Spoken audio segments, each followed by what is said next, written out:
r/ask Reddit. What's the most high risk, low reward thing you've ever done? Climbing up a water tower when drunk to find a friend. Turns out said friend was not even lost. He was yelling at me from the base of the tower. I was in band in high school. I had a friend from middle school that was also involved in athletics at the time, and the two of us were outcasts among the greater band nerd population and often got talked down to, which even our instructor would join in on from time to time. At the time, flipping backpacks was popular, taking things out of the backpack, flipping the backpack inside out, returning the items to the bag and zipping the bag back up. One day when we had a substitute in and he had the class watch the typical BS Mozart movie from the 80s again, I found a mega bag of zip ties and convinced my buddy to help me flip every student's backpack, zip tie the bags closed, and then zip tie the bags into the instrument lockers while everyone watched the movie. If we got caught and reported, the instructor 100% would have suspended us. So we were on extra edge, and right as we were wrapping up, the substitute locked eyes with us from across the room and realized what was going on and decided to pretend nothing happened, and we completed the mission right on time. The class was very pissed as the lights flicked on and they saw what had unfolded. The substitute came back for a class later that year and talked to us, saying he had to actively try not to lose his shit when he saw what was going on. I ducking love you, Mr. Hudson. Reporting you would have been a high effort, low reward action for him. That dude was weighing up whether it was worth his time to bust you and decided it was not. I am not paid enough to complete the paperwork that reporting this would require. I stole every wheel off the chairs in my high school's computer lab as a joke during a 20-minute break. I still have one of them. Probably could have gotten expelled just for a slightly funny joke and a useless chair wheel. I did the same thing, except it was the mouse balls from the computer lab. So dumb. I skipped class after a standardized test. Literally the afternoon teachers were showing movies and doing nothing, and I decided it was smart to get in school suspension to sit behind a warehouse and nap with my dumbest friend. My senior year, I figured out that I was legally an adult, so I could literally just leave whenever I wanted. I was an F&D student, but when I started cutting class early, my grades went to B's and C's because I had time to settle in at home, get an early start on my homework, and still had enough time and energy to play games with my friends on Xbox Live. My hippie teacher I had a few years earlier once said, and he could have gotten fired for this, give yourself a break. Get your grades up and skip class every once in a while as a way to treat yourself. Paraphrase. It worked, but I don't think he meant to do it once a week. Whilst building a house, the second floor had an I-beam that extended out into nowhere that needed to be painted with rust protection paint. The floor had not been installed yet and the joists were still going in. To save time, I shimmied out to the end of the beam and started painting. Every breath of wind made the whole thing sway. Just my movements made it wiggle a fair bit. Nearly took a 6-meter swan dive to a concrete floor about 12 times. I could have painted it after the floor was in, but that would mean laying down drop sheets and lots of messing around. Should have waited. Was a totally stupid thing to do. Stupid? Maybe. But I've seen a lot of painters do a lot of stupid stuff like that, me included. So I think you were just playing the part. I knew a painter. Took a summer job outside of the city. Fell and paralyzed himself. Poor guy bled to death. Family found out days later when he didn't return any calls. My friends and I used to target and steal those signs that said if you are caught stealing you will be prosecuted. Many illegal things were done and many hundreds of thousands of dollars of stuff was ignored to steal increasingly difficult to obtain paper signs. I absolutely love when someone steals something worth nothing while ignoring something valuable just for the sake stealing it. IDKY. Dude, in the dorms we used to steal the no marijuana or alcohol and the do not tamper with adjoining doors signs and put them up on the walls in our room where we did all of the above. So dumb but also hilarious. Going way beyond the speed limit when I first started driving. When I think of the car stuff we tried when young, man, I shouldn't be alive. Mixing water with petrol to see if it works. Masturbate using vapor rub. Thanks for the warning. I haven't done it, but I figured it was basically just spicy Vaseline. I swam in the Zambezi when I was drunk on a tiger fishing trip. Still can't believe I was that stupid. For those that don't know, it's infested with hippos and crocs, known for taking people. but tiger fishing in the Zambezi sounds ducking sweet though. I didn't know they had poles strong enough to fish for tigers. Their catch and release policy is bullshit though. If he hollers you have to let him go. Cocaine. Almost called 911. Again. I got some cocaine with fentanyl in it about a year ago. Thankfully the guy I was with at the time knew CPR. Got me breathing again. Drove me to the ER and called my work saying that I wouldn't be there the next day for an obscure, non-drug related reason. I imagine he actually said obscure non-drug related reason and I'm loving it. Told this story before but it's been a while. My friends and I used to break into expensive looking houses and use their showers. This was in the late 90s when ridiculous showers were in vogue and we wanted to know if they were actually any good. For the most part they were not. We never stole anything well, except water. We brought our own towels and toiletries. We were very careful about who we hit and made sure they had set schedules and no children or pets. The reward was a shitty shower. We risked jail time. Did you leave a check for the stolen water? Decided to see how fast I could get up to on a nearby neighborhood road. Driving my mother's car no less. Got up to 80 miles per hour in around 6 seconds I think. And by the time I realized I should be slowing down the tires were screeching as I tried to stay on the road. It was a mostly straight neighborhood road. 35 mph. The curve near the end leading to a 4-way stop.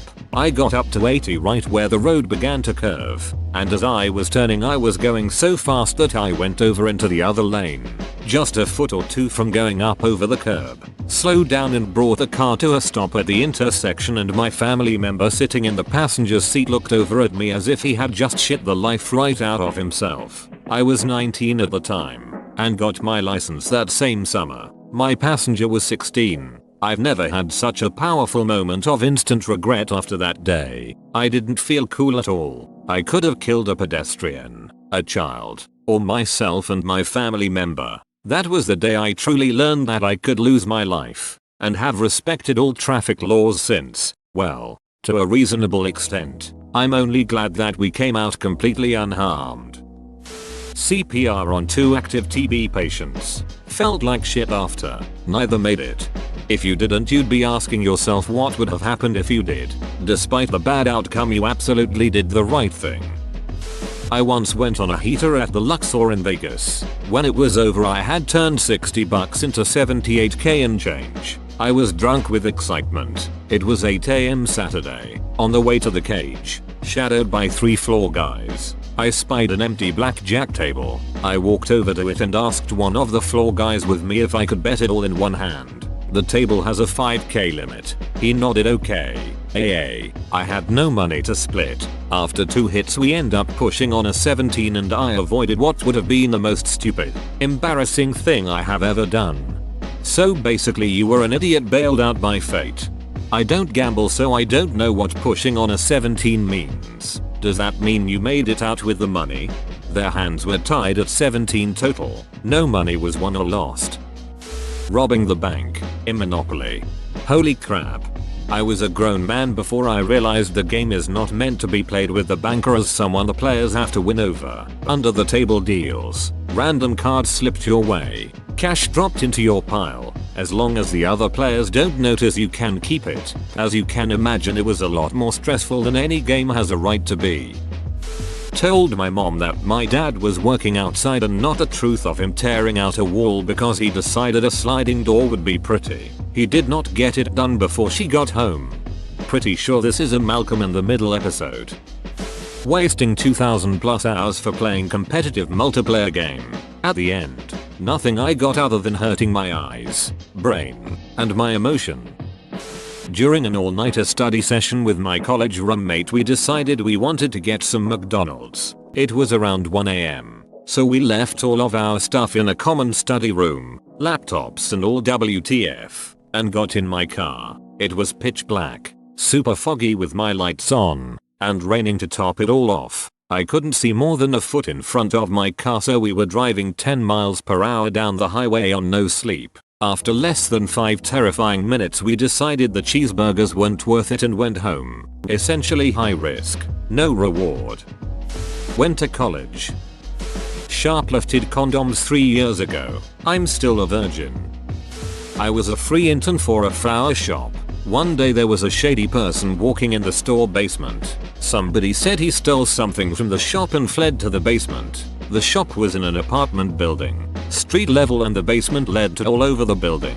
So they said to me, a 16-year-old girl, to go to the basement and check the situation out. Well, I was young and dumb and went. Thank God I found no one. Jumping onto a bus that was pulling away from the bus stop without closing its doors. The buses every 10 minutes. I was working as a chef in a gourmet bar/restaurant, and I'd become somewhat of a teacher's pet in the form of my manager's favorite employee because I was never late. Covered shifts etc. Not for his sake. I wanted more money. New guy started and he was just awful. Only got 2 weeks into the job before almost being sacked, but I wanted to teach him the ways. Anyway, one day he carelessly left a cloth on an open flame during prep in the morning of Valentine's Day, our biggest revenue generator, and the fire ravaged through about 1/4 of the kitchen, including the stock, the microwaves, the cooker and the veg prep area. And for some stupid ducking reason I said it was my fault when the manager was on the warpath, thinking the new guy would be saved and I'd just take a humongous bollocking for being stupid and all would be fine eventually. No, I got sacked. He threw me out. To this day I will never ever understand why I put my neck into that guillotine of fire. I've talked about this before, but Halloween costumes were banned at my high school because of some idiots like 10 years before that dressed up and used it as an excuse to hide their face while they vandalized the school. My senior year, more than half of the class decided that we would still dress up and march into the school together in the morning. We all knew we would be punished right away, but it didn't matter. I stayed up all night making a suit of armor out of metallic duct tape and cardboard, along with a broomstick horse to ride.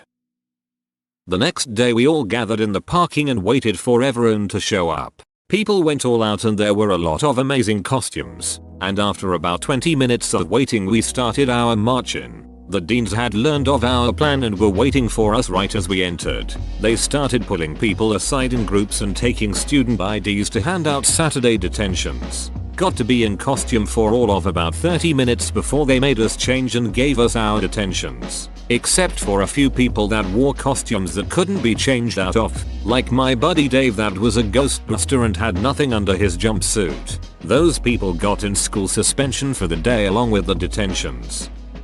I played Russian roulette solitaire, sneaking into my parents' room at night while they were sleeping to use the ensuite as it was more comfortable than the shared bathroom. It took ages as I slowly opened the door and crept across the room too, all for a cozier poop. Thinking back now, that was madness. When I did get caught eventually, my dad screamed, "WTF are you doing in here at this hour?" and when the answer was to use that bathroom instead of the other bathroom, he just about lost his mind. I was stationed at GTMO, worked exterior security, nothing in the facility itself, and it's actually a pretty laid back place to work. In a ho there's a bunch of different beaches we could swim at and me and a few others thought it would be fun to swim down around the fences and snap some pictures on the Cuba side. Turns out they really didn't like that. They didn't approach us, but there was an announcement made that doing such was highly illegal. They shut down the adjoining beaches and they demanded we come forward. We never did and they never figured it out. But yeah, we basically risked an international incident for a couple of pictures. Stupidest thing I've ever done. I ate an innocent piece of lettuce in Bolivia. Yeah, I ended up in hospital and I think I still have all my organs. Moved across the country for a guy. Got married. Now divorced. Hate it here. No family. Whoa, you made it to the end? You're a ducking beast. I'll cut you a deal. Smash like and subscribe for more curated content, bruh. It's free and that's a great price.